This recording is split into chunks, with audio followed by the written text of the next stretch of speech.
Então, por regra, em Fortran, você só trabalha com real de precisão dupla, nunca precisão simples. E boa parte das vezes o resto é inteiro. Raramente eu uso um caractere, às vezes acontece, né? Então, visto essa parte de identificação de variáveis, engraçado que isso é uma recomendação que eu estou fazendo, que é ao contrário do que vocês veem na internet. Os programas de amostra que vocês podem achar por aí, eles fazem o contrário. Eu não sei, nunca entendi bem por quê. Qualquer programa que vocês achem na internet está escrito assim no cabeçalho, implicit none. O que faz o none? Mata todo o default de tipos que tem no Fortran. Aí obriga você a indicar em cada variável que você cria qual é o tipo dela. Bom, eu nunca vi qual a vantagem disso, né? Digamos, a pessoa passa a ter uma liberdade de dizer que core é inteiro, por exemplo. Ele começa a criar um inteiro que começa com uma dessas letras aqui. Mas, de novo, qual a vantagem? Se eu, por exemplo, tenho um programa que tem facilmente umas 400 mil linhas, não sei quantas dezenas de milhares de variáveis definidas, espalhadas por todo lado. São centenas alguns milhares de rotinas. Quer dizer, quando eu abro uma delas, eu bato o olho, por exemplo, eu já sei, bati o olho, eu sei, isso aqui é real, ou isso aqui é inteiro. Eu não preciso procurar no cabeçalho para descobrir que essa fulana é inteira e aquele lá é real, tá certo? Porém, isso é o que vocês vão encontrar na internet. Todos os exemplos que vocês veem está escrito aqui, nona. E aí o camarada passa a se dedicar a indicar aqui o tipo daquela variável que ele vai definir naquele momento. E outra coisa, as variáveis em Fortran, elas são locais. Significa que se eu defino uma variável dentro dessa rotina, a área dela é criada, ela é alocada uma área na memória, usada, e quando a rotina é encerrada, que a operação sai da rotina e volta para outra rotina, para o programa que chamou essa aqui, aquela área lá é liberada. Então eu não tenho mais acesso a ela. A única coisa que eu tenho acesso antes e dentro da rotina e depois é aquelas variáveis que passam através dos argumentos ou de alguns outros comandos de Fortran que permite tornar uma variável de acesso global ou implicitamente de uma rotina para uma outra, né? Então, vamos ver aqui. Vamos voltar aqui ainda nesse cabeçalho. O que eu tenho aqui? Dimension, existem várias maneiras de eu alocar uma área que tem um certo formato. Isso aqui é um arranjo, então, de duas dimensões. Uma matriz que tem duas linhas e tá? Não sei quantas colunas. Esse número de colunas aqui, ele tem que ser um número ou alguma quantidade previamente determinada. É claro. Então, esse programa aqui, eu fiz da maneira uma parte dele da maneira bem elementar e outra um pouquinho melhor, para exemplificar para vocês. Então, aqui é como se eu tivesse que previamente, para usar esse programa, eu teria que saber o número máximo de nós admissíveis, por exemplo, aqui do modelo, né? O que não é uma coisa muito lógica, muito confortável. Mas eu coloquei aqui. O programa fica limitado a 300, o máximo de 300 nós e 300 elementos. Tá? Depois, logo em seguida, nós vamos ver como evitar esse tipo de limitação. Mas, então, se eu conheço isso aqui, eu posso gerar uma matriz, um arranjo. Aqui não é nem chamado tanto de matriz, porque o Fortran não se limita a arranjos de duas dimensões. Ele admite até arranjos de 7 dimensões. Por exemplo, aqui, olha, essa matriz, esse arranjo, eu tenho aqui ele com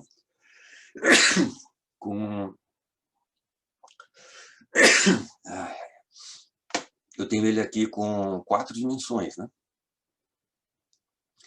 E aqui vem uma coisa, como que internamente é armazenado esses dados? Digamos, aqui eu tenho 4 na primeira dimensão, 2 e mais 300. Então, quantos termos tem aqui? 16 vezes 300, e eu nem sei. Vai dar um bocado. Mas vamos pegar isso aqui, que é muito mais simples. 2 linhas e 300. Dá 600 termos nesse arranjo. Esses 600 termos, eles vão ficar armazenados não dessa forma. Eles ficam, todos os arranjos, eles são armazenados sempre em forma de, digamos, unidimensional, de coluna. Tá? Então, vai ter os 2 termos que correspondem à primeira coluna, aqui, depois vão vir mais os outros 2 termos da segunda coluna, da terceira coluna, da quarta até a última coluna. Tá? Isso, se tiver 3 ou 4 ou 5 dimensões ou 7, isso vai continuar acontecendo. Sempre vai ser feito assim. Isso é um conhecimento que às vezes a gente toma partido também na programação, certo?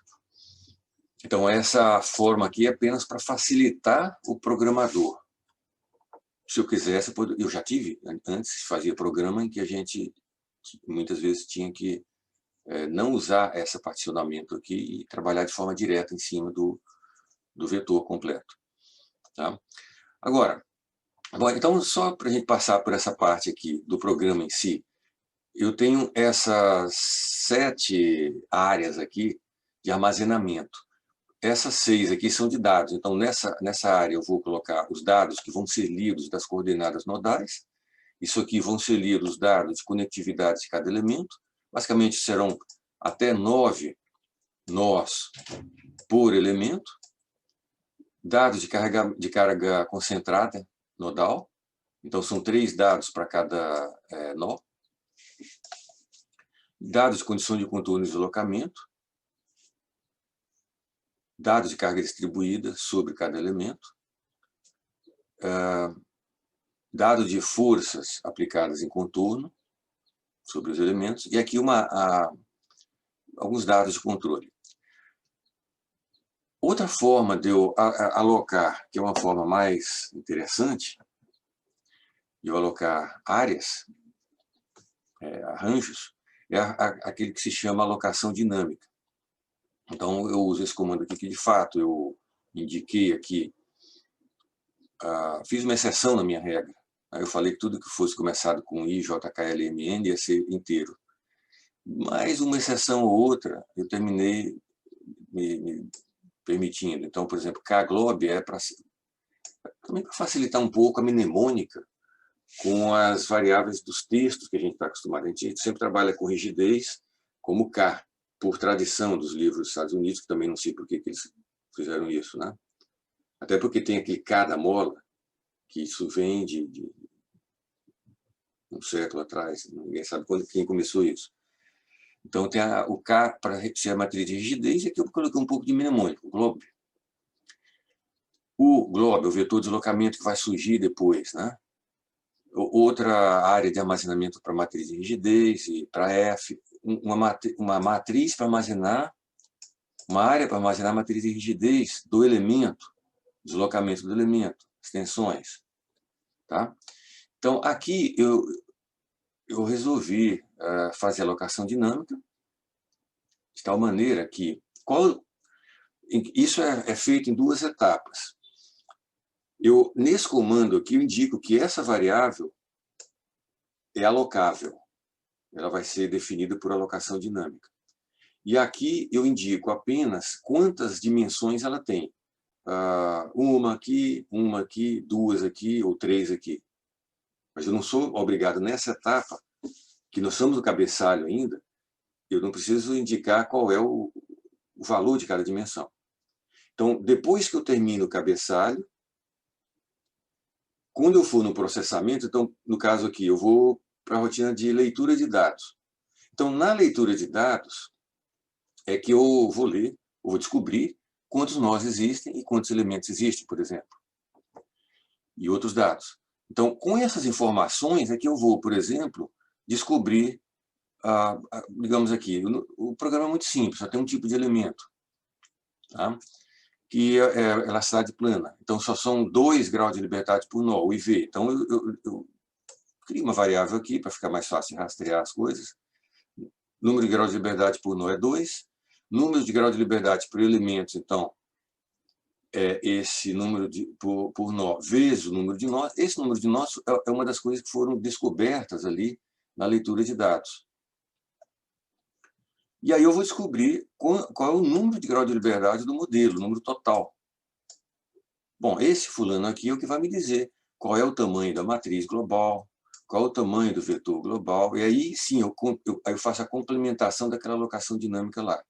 Então, esse comando allocate eu posso usar em qualquer posição do programa. É diferente do allocatable ou do dimension, ou de outros que possam ser usados que só podem ser usados no cabeçalho. Tá? Então, esse aqui eu uso no cabeçalho completo dentro do programa, quando eu sei o tamanho do valor das dimensões. Então, pronto, a partir de agora, essas várias arranjos aqui estão dimensionados, estão prontos para serem usados. Eu posso alocar valores nessa área, posso usar, operar, fazer qualquer coisa. E, inclusive, eu posso liberar também. Eu posso usar um comando deallocate, que eu libero para o compilador reutilizar aquele espaço de memória ali, memória virtual. Tá? Então, visto isso, nós vamos poder dar uma olhada. Tem comandos aqui, olha. O que eu fiz? Isso eu posso colocar, não precisa ser no cabeçalho. Eu posso colocar em qualquer lugar do programa, mas como isso aqui são criação de arquivos. Então, essa é uma das coisas boas que tem num programa como um programa que nem Fortran ou C, ou alguns outros, né? Você não fica trabalhando com a tela, certo? Você entra com os dados num arquivo. Por exemplo, esse arquivo aqui é um arquivo de dados.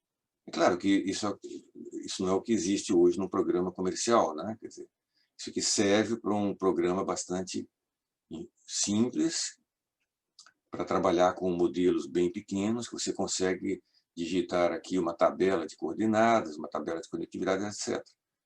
De qualquer forma, qualquer programa, mesmo programa comercial, de fato, ele sempre vai trabalhar com um arquivo de dados, um arquivo texto, mesmo que você não enxergue isso, mesmo que esse arquivo tenha sido gerado por um outro programa ou pelo próprio programa ali. Né? Então, se você vai, por exemplo, para o ANSYS e começa a trabalhar na interface dele, nos menus, abre janelas, menus, vai marcando coisas, de fato, cada vez que você faz uma operação daquelas, o pré-processador está aqui, gerando blocos de linhas de dados. Claro que às vezes milhares de linhas dessas. Mas, de qualquer forma, isso aqui vai ter que ser gerado antes de ser entrado, de fato, na parte de elementos finitos. Tá? Então, eu vou, antes de eu poder ler esse arquivo, eu vou ter que indicar ao programa, vou ter que aplicar esse comando open, em que eu indico ao programa que vai existir em algum diretório, alguma pasta, um arquivo com esse nome que eu quero ler, e tem alguns comandos colaterais aqui, eu vou dizer que é um status dele, status é uma sintaxe, entre aspas, aqui eu vou usar uma outra sintaxe, no caso old. Old significa que já é pré-existente. Quando o programa for executar, ele vai considerar que esse arquivo já existe. Se eu não colocar isso aqui, ele vai criar um arquivo, aí vai ficar vazio, lógico. Né? Ou eu posso colocar aqui como unknown. Isso aqui é interessante, porque às vezes já existe o arquivo, mas o programa vai ter direito a escrever em cima dele. Toda vez que é feito um open, é como se tivesse um apontador que vai vai posicionar na primeira posição do arquivo. Qualquer coisa que for mandado escrever ou ler, ele vai começar a ler ou escrever a partir daquele ponto. Tá? Isso é o chamado arquivo de acesso sequencial. Tá? Você tem outros tipos de arquivos que são aleatórios, randômicos, ou acesso direto, que você indica eu quero ler a partir do registro tal, e você lê tantas posições. Tá? Isso aqui, praticamente, eu abandonei. Tá? A gente vai usar só esse tipo de coisa aqui. Então, vamos dar uma olhada, por exemplo, numa rotina. Como que funciona a sistemática? Como eu tinha dito, as variáveis são, por default, locais. Então, eu criei essas tantas variáveis aqui, mas elas são visíveis apenas de dentro desse programa principal. Tá? Então, aqui dentro do programa principal, eu posso operar, e posso dizer core 1 do 11 vale 5.3. Posso já operar isso aqui dentro desse programa. Mas se eu chamar uma rotina, eu não consigo mais operar nada sobre essa variável aqui, exceto se eu incorporar o nome dela na lista de argumentos, ou fazer algumas outras, existem alguns outros comandos, por exemplo, common, o equivalência, algumas outras coisas que tornam visíveis uma variável dentro de uma rotina, tá? Sem que ela passe via argumentos. Eu, particularmente, já usei esses outros, mas eu achei, no fim das contas, eu prefiro ter claramente aqui, numa lista contida de argumentos, tudo que entra e sai. Tá? Então, só entra e sai coisas que estejam aqui. Nada mais. Tudo que eu fizer lá dentro da rotina que não seja sobre essas variáveis, ela vai ficar perdida lá dentro. Tá? É um cálculo local. Então, eu transfiro alguns dados. Então, aqui eu tenho misturado, digamos, tudo que você faz aqui, digamos que eu traga. Quando eu coloco, por exemplo, vamos dizer aqui, core, tá? Quando ele está num argumento, todo o conteúdo que ele tinha aqui é levado lá para dentro dessa rotina. E toda modificação que eu fizer sobre essa área dentro dessa rotina continua existindo quando eu voltar para cá. Percebe? Isso não é comum em todas as linguagens. Tá? O C, por exemplo, é todo uma onda, uma complicação. Tá? Aqui é bastante enxuto. Quando você levou para lá, tudo que você fizer está feito e pronto. Quando você voltar para cá, aquelas modificações estão ali. Então, eu não preciso nem dividir. Essas variáveis são só de entrada e essas só de saída. Não, todas são de entrada e todas são de saída. É como se o conteúdo daquela rotina estivesse todo aqui dentro desse programa. Apenas que ela é colocado lá numa rotina para que haja uma organização no programa. Imagina se eu pegar 300 mil linhas e colocar numa rotina só, num arquivo, num programa só. Né? Então, voltando aqui. Então, vamos lá, vamos dar uma olhada nessa rotina ler dados. Então, está aqui. Esses nomes aqui, eles não precisam ser os mesmos que tinham na chamada, no call. O que importa aqui é o tamanho, o tipo e a posição de cada argumento. Então, por exemplo, aqui eu tenho que essa matriz aqui, ela está na 1, 2, 3, 4, 5, 6, no sexto argumento. Vai interessar quem estava no sexto argumento lá no call. Então, no call, ele vai verificar aqui. Na verdade, isso aqui não vem a matriz inteira. Vem só um apontador na memória geral de onde começa essa área aqui, uma área de core. Quantos termos tem ali, não vem essa informação. Isso é uma coisa que se usa muito também, esse fato, que é uma característica do Fortran, de que lá eu poderia ter dimensionado o core com uma matriz, um vetor de 6 posições, aqui eu posso alocar core 10.000. Ele vai pegar e operar no core 10.000. Ele não sabe aqui quantos valores tinham sido dimensionados no nível anterior. Tá? Só que a gente pode fazer as coisas tudo organizado. Aqui eu vou dimensionar de novo, eu vou ter que dimensionar exatamente o que era matriz, eu vou ter que dimensionar de novo aqui. Só que como, digamos, o que era alocação dinâmica já está dimensionado lá, aqui eu não preciso fazer alocação dinâmica, não tem porquê.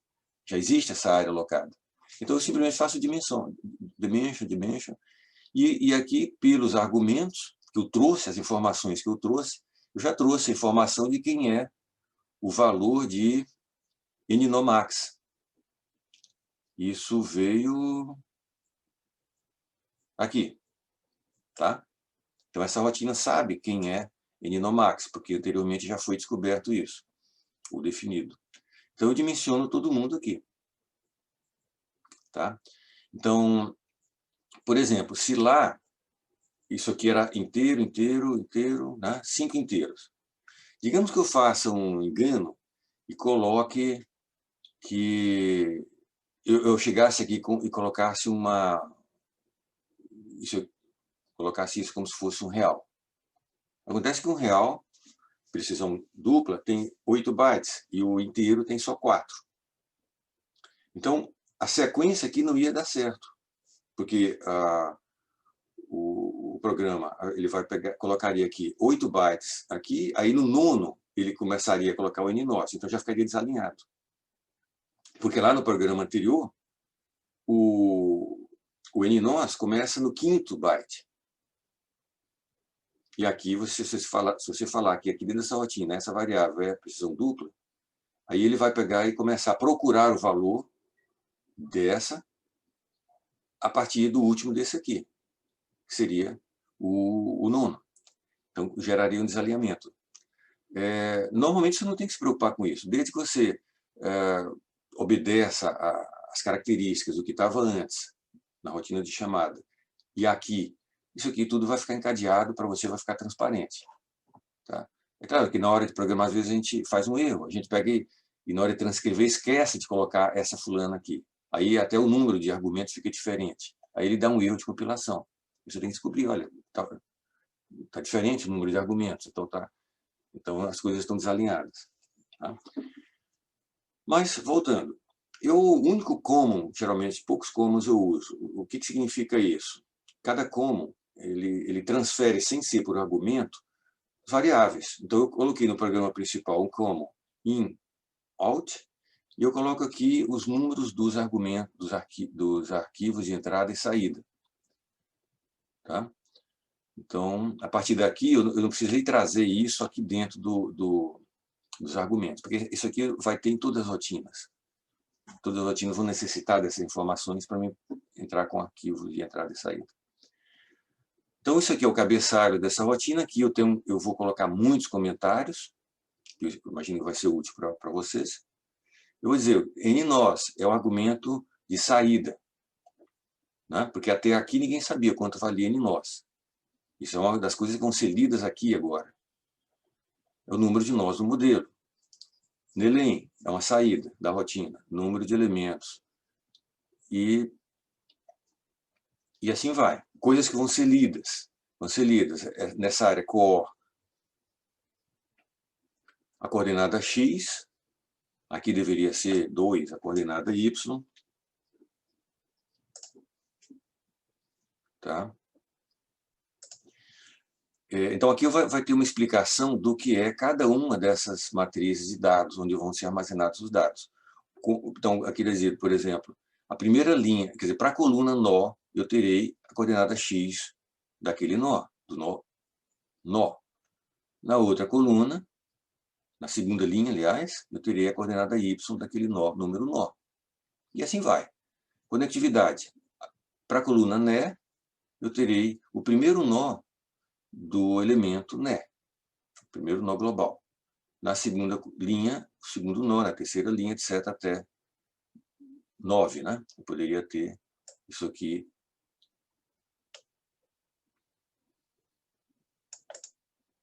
Aqui eu poderia colocar nó I, nó J, etc. E assim, dados de carga concentrada. Cada nó J, na primeira linha, vai o número do próprio nó onde está sendo aplicado a carga. A segunda linha vai dizer, é um número inteiro, 1, 2 ou 3, que vai indicar, 1 ou 2 aqui, que vai indicar a direção, se é X ou Y. E na terceira vai ser um número real, que é o valor daquela força concentrada. Então, com essas 3 informações, você sabe o valor da força, a direção, se é x ou y, e o nó onde ela é aplicada. Tá? E os outros dados, condições de contorno de deslocamento, etc, etc. Tá? E agora começamos realmente a leitura.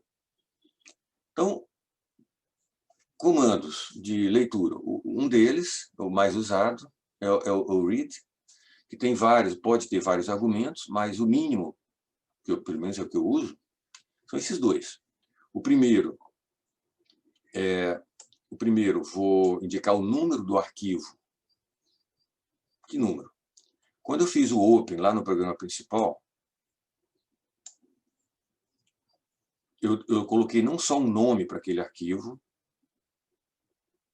e não apenas falei que ele é já existente, ou novo, ou não se sabe, mas eu indiquei um número para aquele arquivo. Então, a partir dali, eu só vou trabalhar com esse número aqui. Quando eu quiser ler ou escrever alguma coisa em algum arquivo, eu simplesmente indico qual é o número do arquivo. Tá? Então, o 15 aqui é o de dados e o 16 vai ser os resultados, onde vai ter a saída. E esse número, 15 ou 16, eu aloquei duas variáveis, a variável in e a variável iout.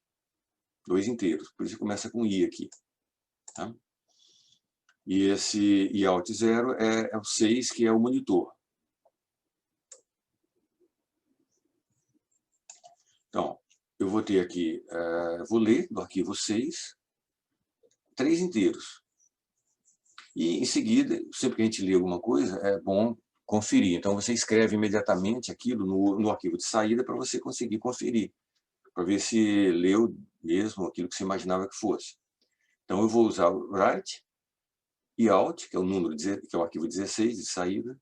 E aqui, o que aparece entre aspas é para ser comentários, que vai ser transcrito diretamente no arquivo, vírgula, e a variável que eu quero escrever. Então, por exemplo, aqui, se eu li aqui 4, 3 e 2, então o primeiro termo aqui vai ser entendido como número de nós do elemento.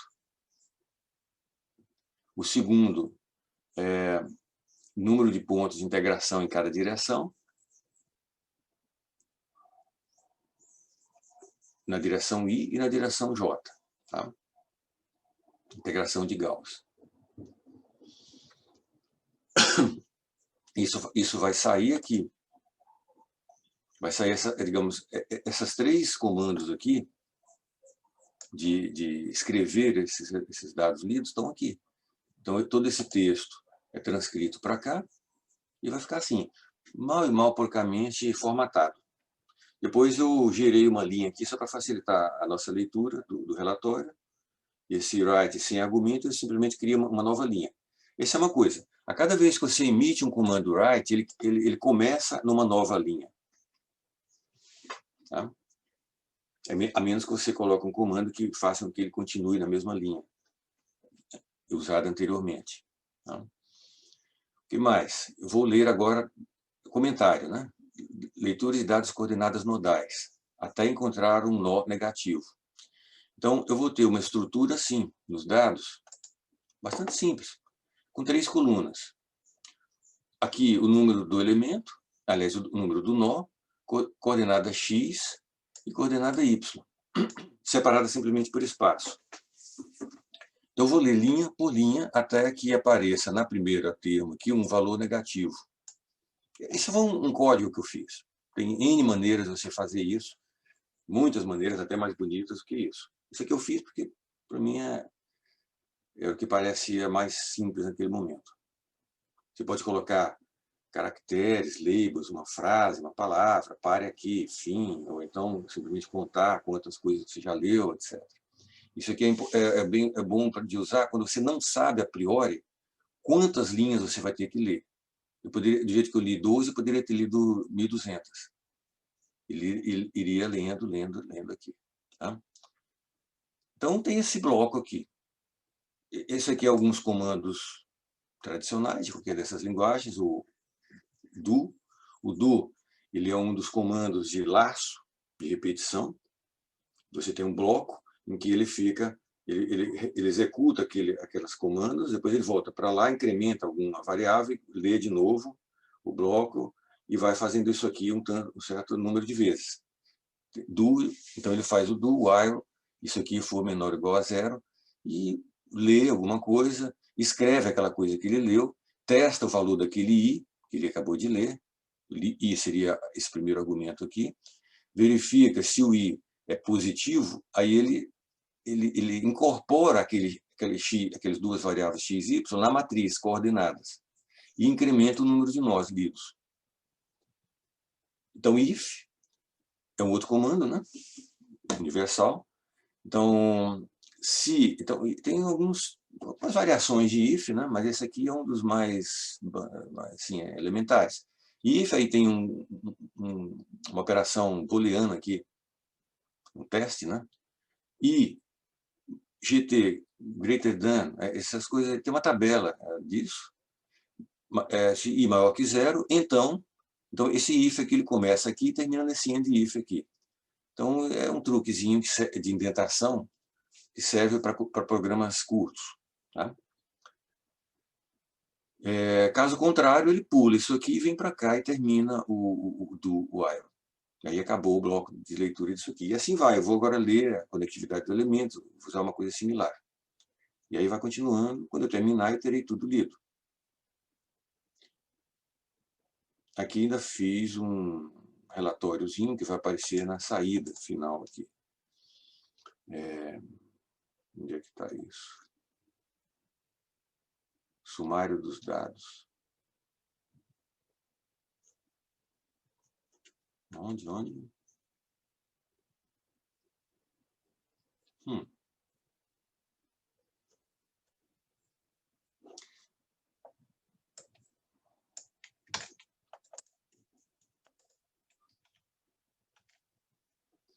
Isso, esse sumário aqui, para a gente ler, para saber de fato tudo que foi os principais características do modelo, né, em termos de número de carregamentos, número de nós, o tamanho do modelo, quantos pontos de integração em cada direção, coisas assim. Tá? Então, aí, terminada a leitura, bom, o controle, você coloca o return para voltar para o programa de onde foi chamado esse aqui, end. Então, a gente retorna para lá. Cadê? Mais fácil. Então, a gente retorna para cá. Alguns testes, né, nesse caso aqui, que se faz para ver se o número de nós lidos foi diferente daquilo que você supôs, etc. Uma das tarefinhas que tem para vocês é suprimir, digamos, incorporar essas áreas aqui para alocação dinâmica, quer dizer, tirar a necessidade desse comando aqui. Colocar coordenadas e conectividade também alocado dinamicamente. Bom, feito isso, nós começamos a etapa de processamento de elementos finitos. Lembra que nós estamos seguindo as etapas do método. Nós vamos ter um loop aqui, começa aqui, vai aqui um do. Aqui são a estrutura clássica do do, que em outros compiladores você vai ter o for, aqui também tem o for, mas aqui se usa o do. Então você tem uma variável, que é o contador, que vai variar de tanto a tanto, e aqui pode ter mais um outro argumento, que é o salto. Eu posso ir de 1 a Nelen, de 2 em 2, por exemplo, coisas desse tipo. Tá? Quando você não coloca o terceiro argumento, tá? Por default é 1. Então ele vai de 1 por 1. Ele vai processar. Esse aqui é um contador então, de elementos. Ele vai calcular, então, processar o elemento 1, depois o 2, depois o 3, etc., até o último. Então, dentro de cada elemento que ele vai fazer? Primeiro ele vai chamar isso aqui, que vai calcular a matriz de rigidez e o vetor força do elemento, né? Feito isso, ele vai imprimir. Então, essa rotina aqui é uma rotina que imprime uma matriz em forma diagramática.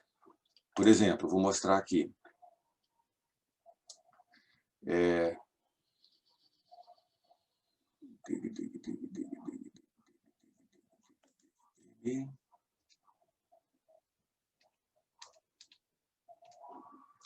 Pelo jeito eu estava debugando esse programa quando eu parei aqui a última vez.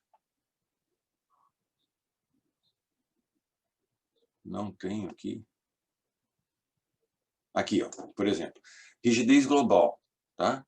Então, ela tem 24, a ordem da matriz global desse exemplo era 24. Então, vai ter 24 linhas e 24 colunas. Então, a rotina automaticamente já coloca 6 colunas e 6 em 6. Então, as 6 primeiras estão aqui, as próximas 6 aqui, até você cobrir as 24 colunas. Isso aí ajuda. O vetor, que tem uma dimensão só, está ele aqui. Então, você usa esses argumentos aqui. São 3 argumentos, porque ela permite imprimir matriz de 3 dimensões também. Tá? Então, aí você tem as 3 dimensões, tem o nome da variável, e aqui, entre aspas, 4 caracteres que é colocado aqui para dar o título da matriz, tornar legível. Então, o que é feito aqui na estrutura? Voltando, né? É percorrido para cada elemento, é calculado aqui, então vai sair dessa rotina a rigidez do elemento nessa área aqui, e o vetor força do elemento, devido à carga distribuída, nessa área aqui. O resto tudo são dados. Feito isso, chamada rotina de sobreposição. Então, vai entrar como argumento, entre várias coisas, a matriz do elemento e a força do elemento, e vai ser sobreposta na matriz global e no vetor força global. Então, essa rotina vai seguir aquele algoritmozinho que a gente tem no livro. Certo? Ela recebe aqui, ela funciona para qualquer tipo de elemento, né? Você indica quantos nós tem o elemento, se é 2 nós, ou 3, ou 10, indica quantos graus de liberdade tem em cada elemento, e ela vai fazendo o trabalho. Tá? Quando terminar esse loop aqui, você já terá a matriz global pronta, sobreposta. O que é feito em seguida? E nessa rotina que vai aplicar no vetor força as forças concentradas nos nós. Então, é uma correção em cima daquilo que saiu dali. Então, entra aqueles dados de força concentrada. Pronto. Quando chegou aqui, você já tem o vetor força global completo. Imprime ele, etc. E o que nós vamos? Próxima rotina, aplicar condições de contorno no sistema. Então, essa rotina ela vai entrar com os dados de condição de contorno. Então, vai entrar a matriz e o vetor global original e vai sair, na mesma área, vai sair já modificado. Ué, linhas zeradas, colunas zeradas, termos na diagonal, etc. Todas aquelas adaptações que nós vimos para impor as condições de contorno e deslocamento são aplicadas nessa rotina aí, a partir dos dados que estão lidos, né, que estão armazenados nessa matriz aqui. É por isso que antes de eu aplicar de eu modificar essa área, eu salvei elas numa outra área. É claro, como eu tinha dito, isso não é algo que se faça em elementos finitos, né? Num programa de verdade, digamos. Isso aqui não é eficiente. Isso aqui é colocado aqui para gerar uma clareza bastante grande no processo. Por que eu vou guardar isso aqui em separado, a matriz original? Para depois eu ter uma facilidade de calcular, por exemplo, a energia de deformação, ou calcular reações de uma maneira confortável. Mas, na realidade, não se faz isso aqui dessa maneira. Se guarda algumas linhas numa área bem menor. Tá? Finalmente, agora eu já tenho isso aqui, o sistema de equilíbrio modificado, e eu vou simplesmente chamar uma rotina de Gauss. Essa rotina aqui é uma rotina de Gauss, que eu ponho os códigos aqui, ponho a força e vetor aqui, vai sair o vetor de deslocamento aqui. Pronto, aí eu imprimo a solução. Vamos ver onde está a solução. Está aqui. E aqui você tem, para cada nó, deslocamento em x e y. Terminou o processamento, vamos para o pós-processamento, que vai ser feito todo ele numa única rotina. Aqui eu vou calcular reações, calcular tensões em cada elemento e tudo.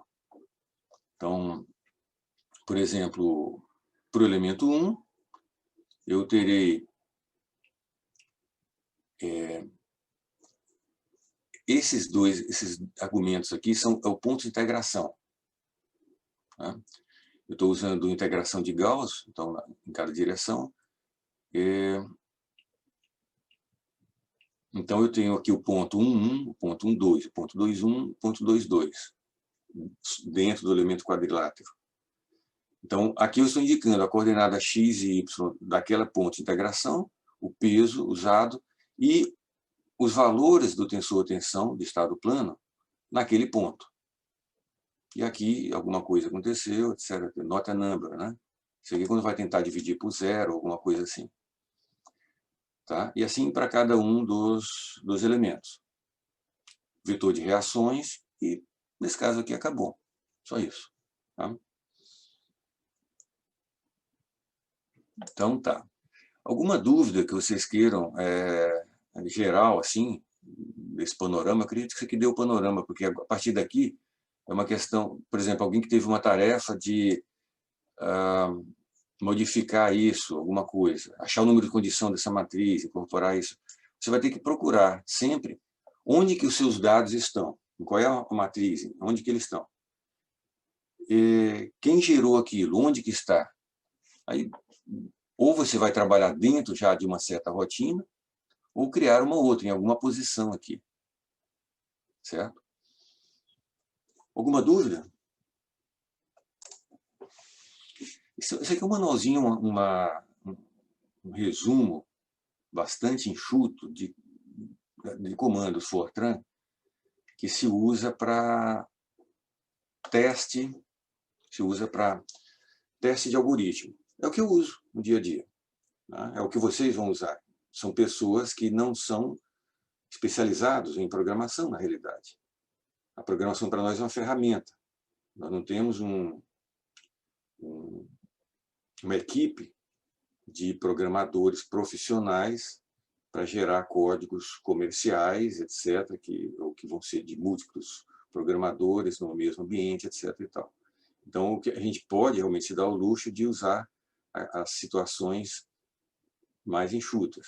Então, existem milhares de comandos e coisas que são usadas. Mas nós não estamos interessados aqui, por exemplo, em fazer programação gráfica, em gerar figuras, em gerar janelamento, botões. Por exemplo, em Fortran você consegue, tem todos os comandos necessários para você gerar isso aqui.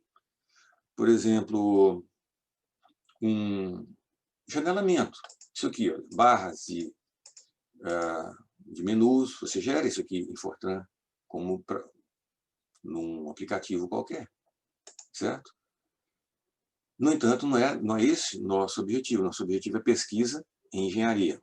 Então, quando se faz o programa, o que se busca é apenas testar se o seu algoritmo funciona e como funciona, e tirar resultados comparativos, etc., dele, analisar o algoritmo. Não gerar programas que possam ter um uso sofisticado. Tá? Então, você tem aqui os comandos gerais. Estrutura de programa, que eu já comentei agora há pouco, comandos principais, e outras coisas sobre criação de arquivo, entrada e saída, formatação. Tá? Vamos dar uma olhada, dimensionamentos, alocação dinâmica. Então, eu tinha comentado já.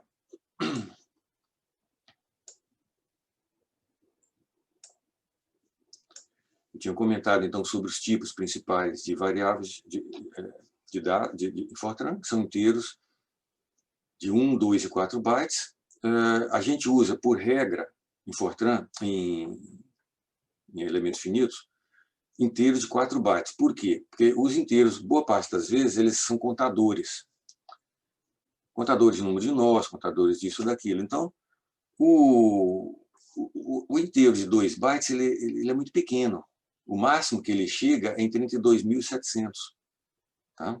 Com 2 bytes, você só consegue representar até o inteiro 32.700, mais e menos. Tá? Enquanto que o de 4 bytes chega a um pouco mais de 2 milhões. de contadores, né? Então, ele é o que resolve boa parte das situações. Tem o real de 4 bytes, mas, de fato, você, em limite finito, só deve usar de 8 bytes para conter a perda de algarismos significativos no processamento, o que gera, como consequência, depois de algum tempo, matrizes mal condicionadas, com dificuldade de solução. Em muitas situações, você trabalha com complexos de 8 bytes. O complexo de 8 bytes significa 4 para a parte real e 4 para a parte imaginária. Então, seria o complexo de precisão simples. Mas, em elementos finos, você, quando precisar, vai usar o complexo de 16 bytes, que é 8 mais 8. Tá? Existe o lógico, praticamente lógico, é 0 ou 1, né? Caractere, ele ocupa 1 byte, cada caractere. E o arranjo, que a gente já comentou. Nós já falamos sobre a estrutura de programa, chamadas, rotinas, etc. Além de subrotinas, existe outro tipo de subprograma. Eu uso unicamente subrotina porque ela resolve qualquer problema para mim.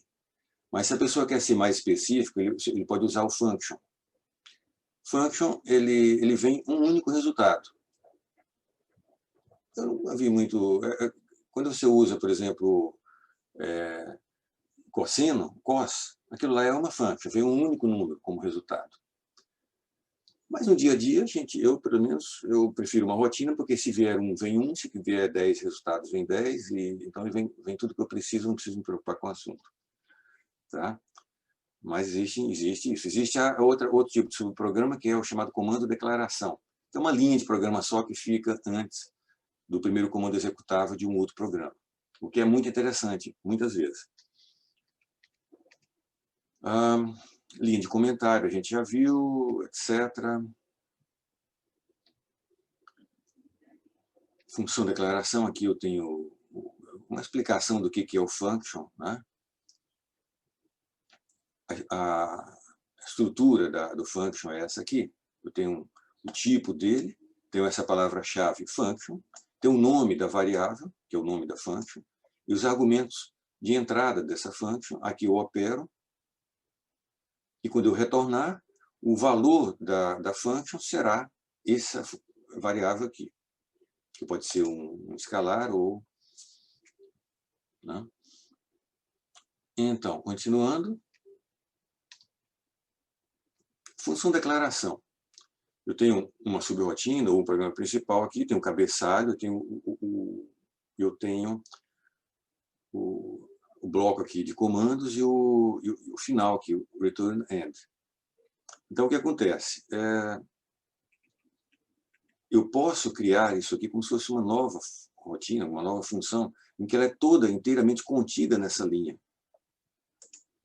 Então, se eu tenho, por exemplo, argumentos, se eu chamo aqui, se eu entro em qualquer posição aqui do programa, se eu chamar aqui, por exemplo, o nome daquela função de declaração, func1, e eu coloco aqui 2 valores. Ele vai pegar esses 2 valores, vai operar aqui e vai sair um resultado. E esse resultado automaticamente já cai aqui, como se eu estivesse chamando, por exemplo, um cosseno. Cosseno de qualquer coisa. Já sai diretamente o resultado ali. Tá? Então, durante o programa aqui, eu posso usar várias vezes isso aqui, em vários lugares. Ele é bem prático. Tá? Como? Aqui tem uma explicação, mais detalhes. Aqui tem uma lista que não é completa. Existem centenas de funções implícitas, aquelas que vocês estão acostumados já em qualquer linguagem. Exponencial, etc., logaritmo, sino, cossino, arco tangente. E aqui tem algumas coisas de conversão de tipos. Às vezes você precisa, você leu um número de nós, que é um inteiro, depois você quer operar com ele, transformando para real, de precisão dupla, por exemplo. Então, eu posso usar isso aqui, DBLE, double. Tá? Ou eu posso pegar um número inteiro e pegar só o valor absoluto dele, IABs. Pegar o resto. Quando eu divido um número pelo outro, eu pego o resto, pego o módulo. A gente tem ifix, é outro que converte um real para inteiro. O hfix ele converte para inteiro de 2 bytes, o ifix para 4 bytes. Esse int aqui ele arredonda o inteiro, arredonda para o inteiro. E eu não lembro agora, tem que procurar nos detalhes, se existe comandos que arredondam para o menor, que aí chama de trunc, de truncamento, ou ele arredonda para o inteiro maior. Tá certo? Então, tem vários comandos aqui. Existe um detalhe que vocês têm que levar em conta. Assim, cada vez que você escolhe uma função implícita, vocês têm que escolher a função adaptada ao tipo de variável que você quer. Se suas variáveis todas são real precisão dupla, os seus ângulos, etc., você vai, para ter coerência, você vai usar um D seno, D de double. Por quê? Porque o resultado vai ser em precisão dupla também. Você não quer ter todo o trabalho de processar em precisão. Você não quer o trabalho todo de processar em precisão dupla, mas aí na hora de calcular um ângulo, vi um ângulo calculado, aliás, um seno em precisão simples. Então você mantém a coerência de tudo. Tá? Arco tangente, tudo tem um D aqui, e para isso aí. Tem C para complexo, etc., dependendo da coisa.